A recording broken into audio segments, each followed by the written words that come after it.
Hey everybody, welcome back to my Project 13. Thanks for coming on by and checking out the early morning vlog. It is raining, the beautiful Oregon rain. The windshield wipers are going. Shooting this video with the Samsung Galaxy S10 Plus.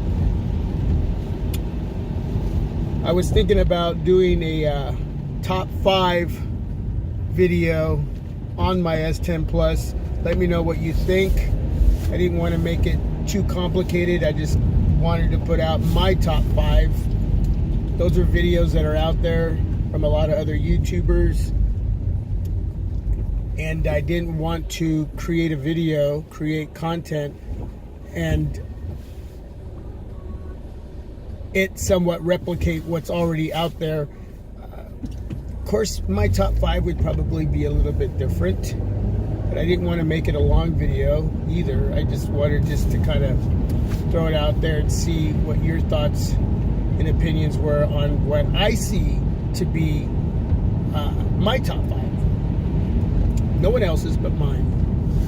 But at the same time, I just don't want it to be that video that goes up and everybody goes, oh man, another top 5 video. Because there's so many of them, man. The originality of creating videos, it's what we do. We create the content, we put it out there, but trying our best within ourselves, for me especially, to put my character personality into it, and yet give you something to go on when it comes to whatever smartphone I'm reviewing, without you losing interest. You look at the thumbnail and it says top 5 best areas on whatever smartphone it is, and that could either get your attention, or you would say, hey, it's another one of those videos, top 10 or top 5 worst, top 5 best, pros and cons. When making content on a smartphone or whatever it is you're reviewing, it could be a headset, I don't know, and you're putting out those type of vids, the originality of it has to be there, because then it just becomes one of those videos again. And I guess that's why I shy away from making videos like that. I watch videos out there that a lot of YouTubers create, whether you're on the large stage, or whether that YouTuber's on the large stage or the small stage, and they tend to be somewhat that. And I get nervous about putting out content that is going to end up being like that. Does that make sense? Or am I just repeating myself? I think you get the gist of what I'm saying. I don't know. Let me know down below what you think. What's your opinion on those type of videos? Is the YouTubing game, when reviewing smartphones, headsets, cases, so on, is it too much the same, or does it matter? Does it need to be up there for you to watch, regardless of whether it's somewhat the same when it comes to watching that type of content? I don't know. You let me know.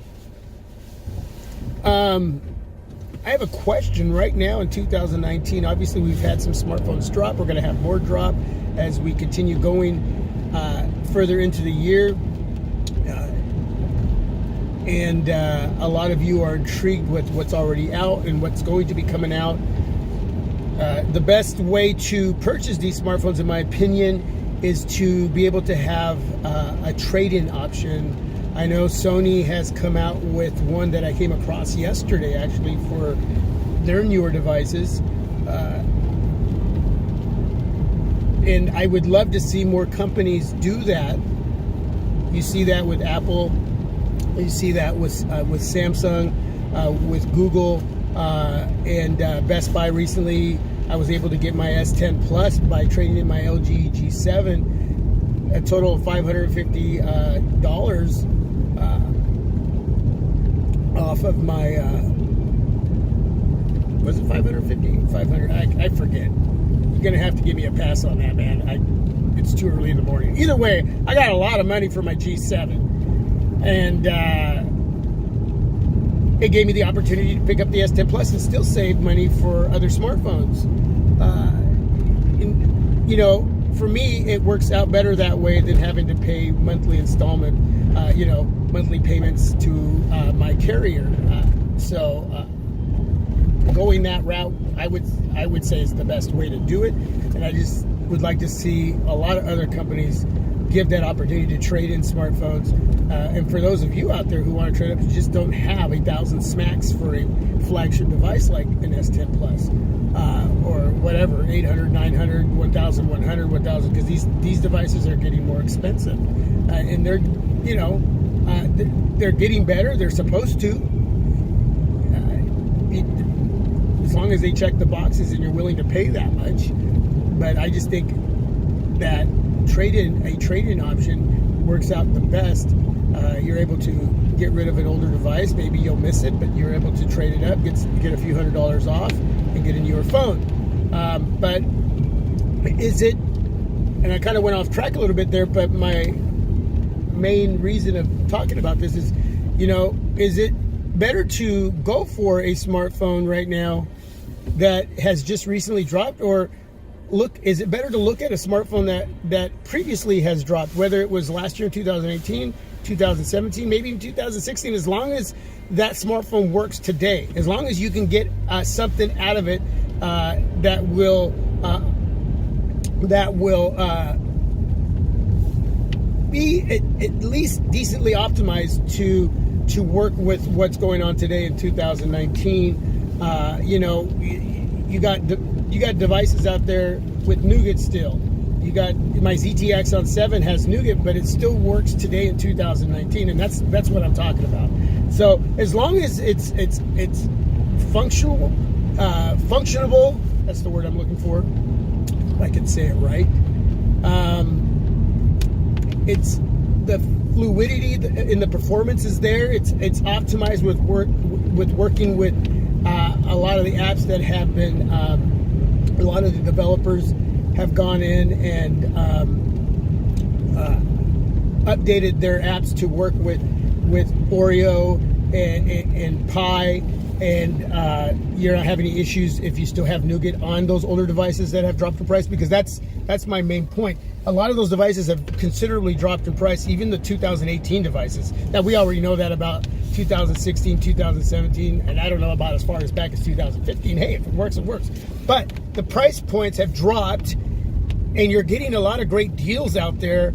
And is it better to go that route than to buy a newer device and just wait a year to pick up the smartphones of 2019? I know a lot of you wait to do that.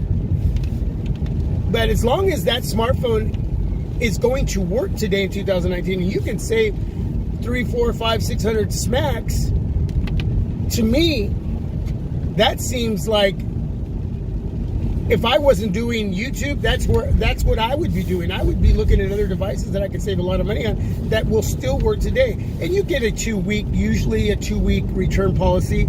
So if it doesn't work, you can return and get your money back and get something else. But do you think it's better to pick up on an older device?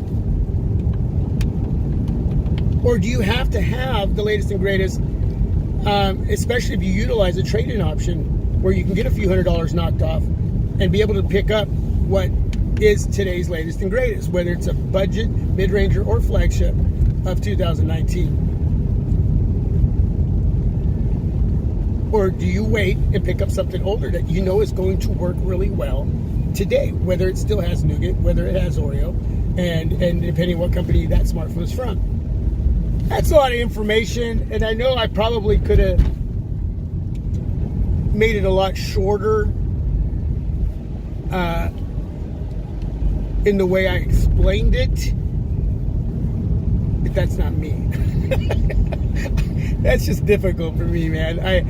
I like pour out all this information, and then at the end of that information, I throw out a shorter version of it, and I'm like, why couldn't I have just said that in the beginning? But yeah, let me know. What do you think about a top 5 on my S10 Plus? And What do you think about buying an older smartphone when prices have been considerably dropping? Or do you go for that newer smartphone, especially if you can utilize a trade-in option?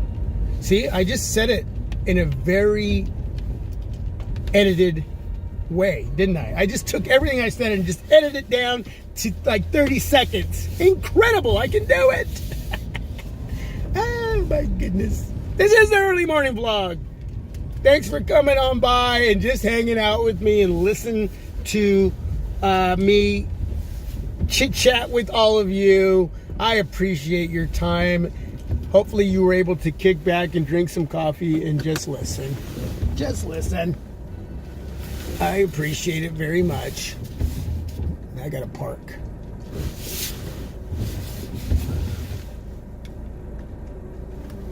All right, I am out. God bless.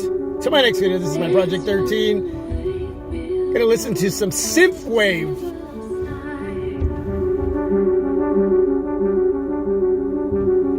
Peace.